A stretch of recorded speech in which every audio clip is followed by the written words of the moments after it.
Donner la parole aux hommes et aux femmes de la Caraïbe, c'est la ligne éditoriale du Cimarron Édition Prod, une nouvelle maison créée par Nicole Cage, qui, comme on n'est jamais mieux servi que par soi-même, elle a sorti un livre dédié aux femmes. Vous voyez la présentation d'Hubert Bornil et de Valérie Vincent.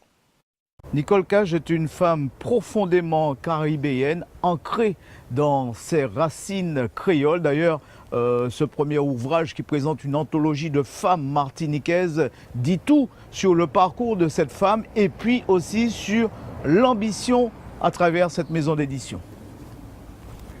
Nicole Cage a eu un rêve, un jour un très vieux rêve, me raconte-t-elle, au point de démissionner de l'éducation nationale après 25 années de service. Je fais des suggestions en fait, bon, sauf si ce sont des petites fautes, bon, là c'est un accent de trop, donc ça je peux le corriger.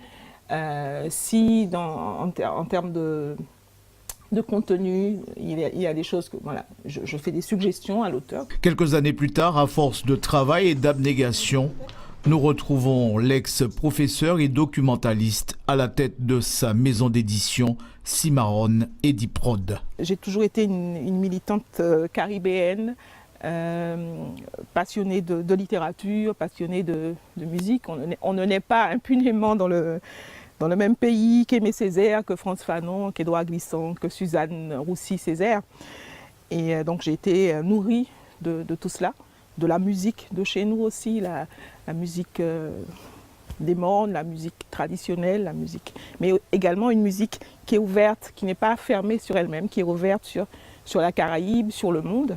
Femme qu'on flambe est sa première production littéraire.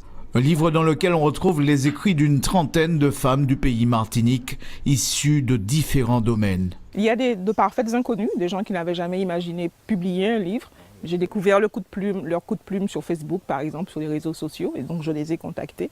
Et puis il y a évidemment des femmes flambeaux, des femmes que nous connaissons, comme Ina Césaire, comme Fabienne Canor, comme Annick Justin-Joseph, comme Juliette Smiralda, comme Marie-Françoise Bernard, comme voilà, Myrine Seco. Donc c'est vraiment un mélange. Esquissé souplé et de Jocelyne Béouard, la diva du zouk. Esquiser, comprendre moi. Oublie pas là depuis bon matin, en malchaise à cafon fal moi, on se voudrait poser tibrin. Esquiser, oui, moi savent c'est tout celles qui parondi, qui étaient fidèles. Esquiser, pardonnez-moi. Faut que moi ça parler bas comme moi. Virer des mains, virer plus tard. Moi la café en débrouillard. En tout cas, c'est un projet très ambitieux et très réfléchi en même temps. D'ailleurs, si vous voulez en savoir plus, participer à une soirée littéraire en même temps agrémentée de musique, ça sera ce vendredi à la mairie de Schœlcher.